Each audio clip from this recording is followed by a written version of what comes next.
자, 이렇게 글로벌 증시 속 다양한 이슈들이 있습니다. 그 안에서도 저희는 투자 아이디어를 발견해 봐야겠죠? 라운드 테이블. 오늘은 김동윤 삼성자산운용 ETF 컨설팅팀 수석 매니저님 함께합니다. 안녕하세요. 안녕하세요. 네, 오늘 이렇게 또 처음 뵙게 되었는데요. 우리 아시아 증시 투자와 관련해서 많은 분들이 관심을 가지고 있습니다. 투자 아이디어를 아주 반짝반짝한 아이디어를 내주시면 좋을 것 같아요. 자, 첫 번째로는 9월은 전통적으로 증시 수익률이 저조한 달로 알려져 있습니다. 사실은 이와 관련해서 9월에 접어들자마자 외신에서 관련된 그 뉴스들이 많이 나왔었어요. 그런데 뭐 잘 나가던 중국 증시가 주춤하긴 하지만 현재 아시아의 분위기는 또 다르게 좋은 훈풍을 이어가고 있는 모습이거든요. 여전히 강세장 추세가 꺾이지 않은 그런 모습들이 나타나고 있는데 이렇게 볼 수 있을까요? 어떤 입장을 또 가지고 계신지 궁금하네요. 일단 기본적으로는 조금 강세장으로 예상을 하고 있습니다. 우리가 지금 9월이 말씀 주신 것처럼 좀 랠리가 이어질 수 있을지 아니면 일단 기본적으로 과거에 있었던 우리가 1932년 대공황 이후로 좀 생각을 해보면 결과적으로 2월과 9월 정도가 이제 계절적인 하락세를 보여왔기 때문에 분명히 우려하는 목소리는 분명 존재합니다. 그럼에도 불구하고 가장 중요한 건 지금 우리가 처해 있는 상황이 가장 중요하겠죠. 좀 살펴보면은 지금 일단 금리 인하 얘기가 굉장히 좀 강하게 나오고 있습니다. 9월 FOMC를 앞두고 있고 또 10월과 12월에 예정이 되어 있는데 그중에서 사실상 인하는 조금 확정적인 방향으로 가는 것 같고요. 2번 할지 혹은 3번 할지 정도 얘기가 나오고 있습니다. 그렇기 때문에 지금 너무 우리가 기대어서 9월에 그런 계절적 인하를 생각하기보다는 이런 말씀드렸던 내용들과 함께 그리고 또 기업 실적도 살펴볼 필요가 있습니다. 지금 이제 S&P 500 미국 기준인데요. S&P 500 기준으로 이 500개 기업 중에 99%의 기업들이 지난주 금요일 기준인데 기업 실적 발표가 완료가 되었습니다. 그중에서 굉장히 고무적이었던 거는 81%의 기업들이 어닝 서프라이즈를 발표를 했습니다. 사실 그 지난 10년간의 데이터를 보면은 이 500개 기업 중에서 어닝 서프라이즈 비율이 한 75% 정도가 됩니다. 그걸 감안해서 볼 때 사실 2분기 실적 발표가 지금 완료가 되고 있는 와중인데 2분기가 4월, 5월, 6월이죠. 그래서 관세 영향이 정말 직접적으로 타격을 받을 수 있는 상황에서 이렇게까지 긍정적인 서프라이즈가 나왔다라는 거는 굉장히 고무적이라고 할 수 있겠습니다. 그래서 우리가 말씀드렸던 것처럼 9월의 하락장이라는 생각을 한다라기보다는 지금 현재 우리 상황에 좀 집중해서 볼 필요가 있다라는 생각이 듭니다. 네, 알겠습니다. 통상적으로는 9월에 이제 사실은 증시 수익률이 저조하긴 했지만 현재의 상황을 보고 판단할 필요가 있다라는 말씀을 해주셨습니다. 여기에 사실은 미국에서 예상보다 부진한 고용 지표가 발표가 되면서 9월 금리 인하가 기정사실화가 되고 있거든요. 이제는 0.25%포인트냐 아니면 0.5%포인트 빅컷이냐를 두고 이제 갑론을박이 펼쳐지고 있는 상황인데 여기에 빅컷 가능성 어떻게 전망하고 계실까요? 그렇죠. 지난주 초였을 겁니다. 아마 지난주 초까지만 하더라도 사실은 빅컷 가능성은 0%에 수렴하고 있었습니다. 그러니까 그 9월에 금리 인하를 할 수 있을지 없을지에 대한 얘기가 나오고 있었고 그럼에도 불구하고 금리 인하 확률 한 85% 정도로 보고 있었습니다. 이제 그 분기점이 되었던 게 바로 분수령이 되었던 게 빅컷 가능성이 나왔던 게 바로 9월 5일에 고용지표였죠. 실업률은 소폭 상승을 했지만 사실 우리가 논팜이라고 편하게 얘기하는데 그 비농업 고용지표가 굉장히 예상보다 안 좋게 나왔습니다. 그러면서 연준에서도 더 이상 금리 인하를 미루기 어렵겠다라는 내러티브가 만들어지게 된 것이고요. 다만 그럼에도 불구하고 50bp 금리 인하, 빅컷 가능성은 여전히 조금은 낮다라고 판단을 하고 있습니다. 현재 기준으로 한 90% 정도 25bp 인하를 보고 있고요. 그리고 10% 정도가 CME 패드워치 기준으로 보면 10% 정도가 한 빅컷 가능성을 보고 있습니다. 금리 인하 방향성이 이렇게까지 뚜렷해진 이유를 보면 아까 말씀드린 대로 아무래도 9월 5일에 금리 지표였습니다. 다만 실업률 자체는 소폭 상승한 0.1% 정도 상승을 했거든요. 그 정도의 마무리가 되었기 때문에 지금 상황에서 시장을 부양할 필요가 있는지에 대해서 좀 고민이 필요한 상황이겠죠.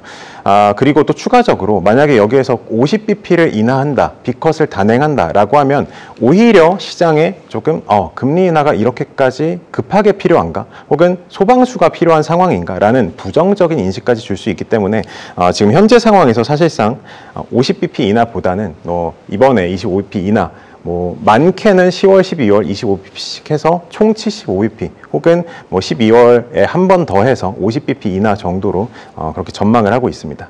네, 좋습니다. 그러면 이제 2차례가 아니라 3차례 인하를 할 수도 있다라는 전망도 나오고 있는데 그 부분은 간단하게 어떻게 보고 계신지도 궁금한데요.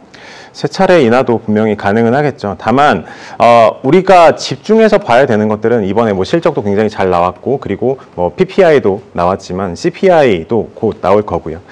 이런 지표들을 볼 때 정말로 우리가 금리 인하가 지금 당장에 급하게 필요한 것인가를 생각해 볼 필요가 있습니다. 물론 우리가 투자자 입장에서 원하는 건 금리 인하를 통한 증시 부양을 원하긴 하지만 결국에는 연준에서는 밸런스를 봐야 되거든요. 뭐 증시 부양도 필요하지만 그렇지만 이게 역행하는 방향으로 가면 안 되는 거기 때문에 연준 입장에서는 급하게 금리 인하를 가져갈 수 있을지에 대한 고민을 해야 될 것입니다. 그렇기 때문에 75bp 인하보다는 사실 예상되는 그 랜드스케이프는 한 50bp 정도로 생각을 하고 있습니다. 네, 알겠습니다. 뭐 75bp, 그러니까 3차례보다는 아무래도 2차례가 조금은 더 안정적으로 우리가 생각해 볼 수 있는 금리 인하의 향방이 될 것이다라고 말씀을 해주셨습니다. 뭐 상반기 내내 강세 흐름을 이어왔습니다. 사실은 여기서 더 갈까라는 생각이 들게 만들게끔 정말 그 분위기가 좋았는데요. 과연 하반기에도 이런 분위기가 이어질 수 있을지 궁금하네요. 랠리를 많은 분들이 기대하시겠죠. 그리고 또 9월과 계절성, 아까 전에 얘기했다시피 9월에는 좀 하락하는 모습이 있다라고 하면은 또 계절성으로 봐서는 하반기에는 항상 또 이제 10월, 11월, 12월에는 산타랠리라고 그렇죠. 해서 연말에. 맞습니다. 네. 그렇게 쭉 이어져 온 그런 또 계절성 요인이 있기 때문에 분명히 기대할 수는 있겠습니다만 그리고 개인적으로도 상승 방향은 갈 수 있을 것이라고 생각합니다. 다만 지금 현재 상황을 또 살펴보면 우리가 하반기에 예상할 수 있는 3가지 정도를 꼽을 수 있을 것 같습니다. 먼저 호재로 꼽을 수 있을 만한 것들은 관세 얘기가 조금 더 이제 디테일이 나오게 되면서 조금 진정되는 부분이 있을 것 같고요.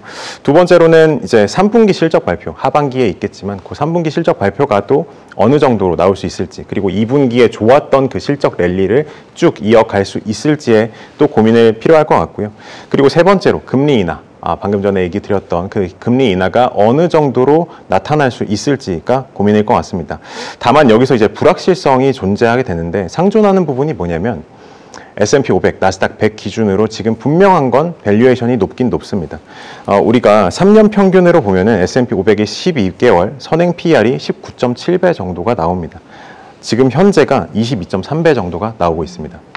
나스닥 100은요. 3년 평균이 24.9배가 나옵니다. 그런데 지금 현재 27.1배로 관측이 되고 있습니다. 그렇기 때문에 사실 우리가 고평가인가, 지금 고평가되어 있는가, 밸류에이션이 높은 상황인가 라는 얘기에 대해서는 사실 부인하기가 좀 어렵습니다. 그렇지만 이런 상황에서 우리가 투자자 입장에서 어떻게 접근을 해야 되냐, 분명한 건 말씀드렸던 이런 호재들도 있지만 불확실성이 있기 때문에 그리고 이런 상황에서는 특히나 우리가 좀 네거티브 뉴스에 좀 민감하게 반응을 할 수 있기 때문에 그런 뉴스들을 좀 보면서 그러니까 하반기에 올 수 있는 랠리를 기대는 하되 너무 좀 강한 기대를 가지면 좀 어려울 수 있겠다라는 말씀으로 드리겠습니다. 네, 알겠습니다.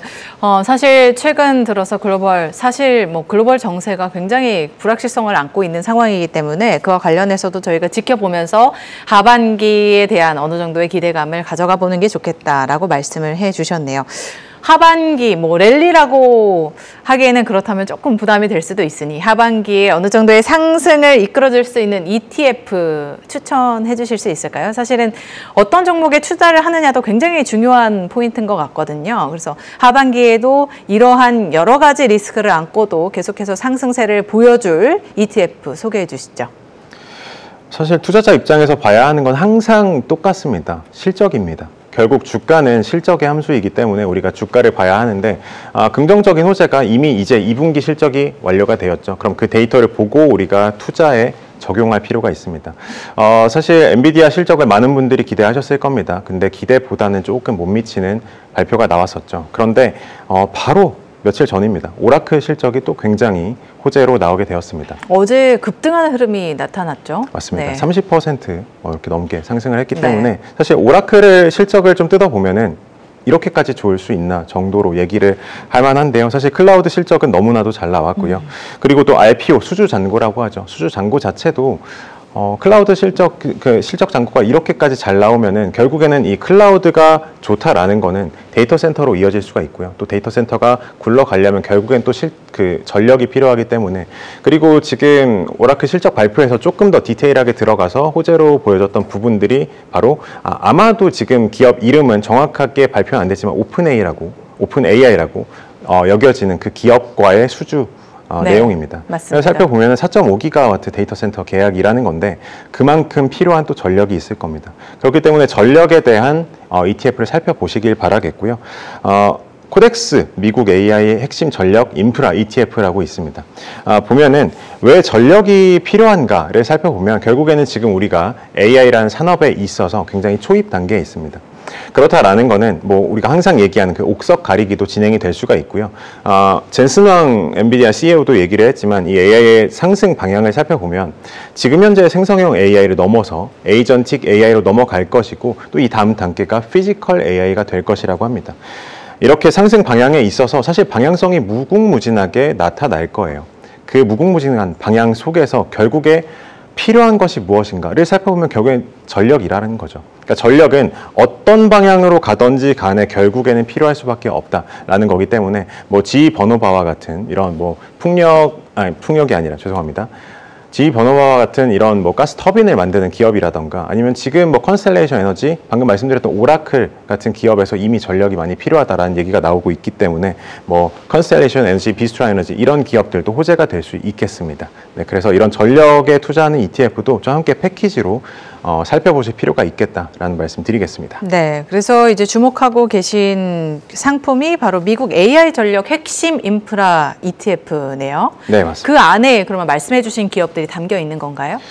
담겨져 있고요. 말씀드렸던 뭐 GE 버노바, 뭐 컨스텔레이션 에너지, 비스트라 에너지 다 들어있고 SMR 기업도 들어있습니다. 다만 이제 개별 종목으로 접근하시는 분들도 많습니다. 요즘엔 뉴스케일 파워라든가 이렇게 집중들을 많이 하시는데 SMR에 너무 집중하시는 것도 어느 정도는 좀 리스크가 있으시다는 말씀도 함께 드릴게요. 왜 그러냐면 SMR 기술 자체는 이미 뭐 다 알다시피, 그리고 국내에 뭐 두산 에너빌리티 같은 기업도 있다시피 SMR 기술력은 너무 좋습니다만 아직은 상용화가 안 되어 있기 때문에 앞서서 말씀드렸던 이제 만약에 시장의 변동성이 나타나게 될 때는 어떤 기업부터 하락을 하느냐, 실적이 부족한 기업부터 하락을 하게 됩니다. 그래서 SMR 기술력 좋고 향후 전망이 좋지만 아직은 이 SMR을 통한 실적이 조금 부족하기 때문에 이런 것도 일정 부분 투자를 하실 때 조금 낮은 비중으로 함께 가져가시면 어떨까 생각을 하고 있습니다. 네, 좋습니다.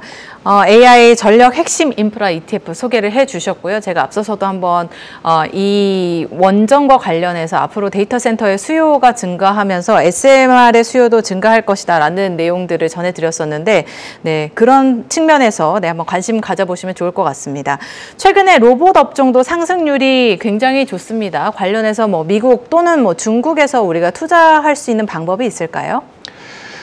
로봇 업종도 굉장히 좋습니다. 말씀 주신 것처럼 저는 일단 기본적으로 한 2달 전에 미국을 직접 가서 뭐 엔비디아라던가 테슬라 같은 기업들 다 방문을 하고서 뭐 기업 담당자들과 함께 얘기를 나눠봤는데요. 사실 우리가 모두가 아마 동의는 하실 겁니다. 휴머노이드 로봇이라는 방향성 자체는 굉장히 좀 명확해지고 있는 것 같아요. 특히나 3월이었나요? 그때쯤에 이제 옵티머스 로봇이 뭐 셔플 댄스를 추고 뭐 발레 같은 춤을 추는 그런 영상들도 나왔기 때문에 여기서 넘어서서 실질적으로 우리 B2C까지 그리고 우리 가정에 실제로 도입이 돼서 뭐 가사까지 하는 그런 것도 일단 지금 이미 훈련을 하고 있습니다. 그렇기 때문에 미국에서 테슬라 그리고 엔비디아를 중심으로 해서 아마 이 시장 자체가 계속해서 견고하게 성장을 할 겁니다. 그리고 미국에서 지금 타겟하고 있는 것들이 분명히 있죠. 기술력과 자본력을 바탕으로 해서 정말 그 좋은 휴머노이드 로봇 산업을 이끌고자라는 방향성이 분명하기 때문에 코덱스 미국 미국 휴머노이드 로봇이라는 ETF가 있습니다. 이 ETF를 통하셔서 사실 휴머노이드 방향성 자체는 명확하지만 아직은 기간이 좀 멀리 남아있다라는 생각도 함께 해야 됩니다. 그렇기 때문에 이렇게 제가 아까 전에 변동성이 좀 예상이 될 수 있다라고 말씀드렸죠. 그런 장세에서는 결국에는 전력처럼 꼭 필요한 곳 혹은 방향성 자체가 명확한 곳에 좀 모아가는 투자가 하실 필요가 있거든요. 그렇기 때문에 이런 휴머노이드 로봇 ETF도 지금 정도에서 담아가시는 투자를 시작해 보시면 어떨까 싶습니다. 네, 좋습니다. 미국 휴머노이드 로봇 ETF를 소개해 주셨습니다. 비슷한 종목이 중국 그 휴머노이드 로봇 관련 기업으로 이루어진 상품이 있다고요? 네, 사실 중국에 대해서 우리가 살펴볼 필요는 있어요. 먼저 중국 경기에 대해서 생각을 해보면 휴머노이드 로봇 자체는 너무 좋습니다. 그러니까 중국의 휴머노이드 로봇 기업 자체가 왜 이렇게 각광을 받는지를 생각해보면 결국에는 정책 방향성입니다. 중국에서 AI는 아무래도 조금 늦었죠. 그러니까 딥시크라는 것도 이미 조금 늦게 나왔기 때문에 이 AI라는 산업 성장 방향에 있어서 끝단이라고 볼 수 있는 피지컬 AI는 선점하겠다라는 노력이 굉장히 강하게 드라이브가 들어가고 있는 거고요. 그런 관점에서 유비테크나 유니트리 같은 기업들이 지금 호재를 굉장히 많이 받고 있죠. 다만 좀 우려가 되는 부분은 분명히 있습니다. 그리고 투자자분들께서도 중국에 대한 우려는 항상 갖고 계실 거예요. 그리고 실제로도 중국의 경기 자체가 그렇게 좋다라고 말씀드리긴 어렵습니다. 그러니까 바닥을 통과했냐라는 부분은 말씀드릴 수 있어요. 바닥을 통과하고 뭐 부동산 경기도 살짝 나아지고 있고요. 소비도 좀 개선이 되는 부분이 분명히 있기 때문에 바닥을 통과하고 다만 월스트에서 배드로 올라왔다 정도라서 경기가 그렇게 좋지는 않습니다. 그럼 이런 경우에 어떻게 투자를 해야 되냐? 결국에는 중국이라는 국가는요, 이 정책이 이끌어가는 방향으로 성장하는 국가입니다. 미국과는 조금 다르죠. 민간에서 이끌어가는 것과 좀 다르기 때문에 중국은 이 정책 방향성이 닿아 있는 곳, 그게 이제 바로 휴머노이드 로봇이 될 것이고, 방향성 자체가 굉장히 좋습니다. 예를 들면은 이 미국에서 기술력과 자본력을 바탕으로 뭐 테슬라, 엔비디아 중심으로 성장한다라고 하면 중국 기업들은 조금 다릅니다. 물론 말씀드렸던 유니트리, 뭐 유비테크 이런 기업들도 있지만 뭐 탁보그룹이라던가 뭐 아니면은 뭐 다양한 그룹이 있습니다만 탁보그룹은 이미 액추에이터를 만들면서 뭐 옵티머스에 들어가는 걸로 유명하죠. 이런 기업들이 중국에서는 사실 핵심 부품 기업으로 꼽히게 됩니다. 그리고 테슬라 같은 경우에도 옵티머스의 목표 생산 단가를 2만에서 3만 불 정도로 보고 있습니다. 이렇게 가능해지려면 결국에는 중국의 높은 기술력과 저가 경쟁력을 갖춘 기업들이 필요하게 되거든요. 그래서 이 중국과 미국이 휴머노이드 로봇 방향성은 가져가되 어프로치가 좀 다릅니다. 그래서 이 두 국가 중에서 이제 뭐 생각하시는 방향에 따라서 투자를 가져가시면 좋을 것 같습니다. 좀 방점으로 한 가지를 추가로 말씀을 드리고 싶은데 뭐냐면 일론 머스크 CEO가 최근에 그런 얘기를 했습니다. 테슬라의 기업 가치의 70%, 밸류에이션의 70%는 이제 옵티머스 로봇이 차지할 것이다 라고 얘기했기 때문에 이런 부분이 결국에는 휴머노이드 로봇 산업이 얼마나 이제 가까워져 오고 있는지 그리고 가속화가 얼마나 이루어지고 있는지를 보여주는 단적인 예시라고 생각이 들어요. 그렇기 때문에 휴머노이드 로봇에 접근을 하시되 뭐 미국과 중국 나누어서 이제 생각하시는 방향에 따라서 보시면 어떨까 싶습니다. 네, 그래서 그 상품이 바로 코덱스 미국 휴머노이드 로봇, 앞서서 저희가 소개해드린 게 이제 고 ETF였고 방금 말씀해주신 게 코덱스 차이나 휴머노이드 로봇 ETF였습니다. 네, 맞습니다. 그래서 휴머노이드 로봇 관련해서도 관심을 가져보시면 좋을 것 같고 이와 함께 미국 AI 전력 핵심 인프라 ETF까지 소개를 해주셨습니다. 오늘 굉장히 좋은 투자 아이디어들을 많이 소개해 주셨는데요. 앞으로도 자주 찾아주세요. 네, 지금까지 김동현 삼성자산운용 ETF 컨설팅팀 수석 매니저와 함께했습니다. 오늘 말씀 고맙습니다. 감사합니다.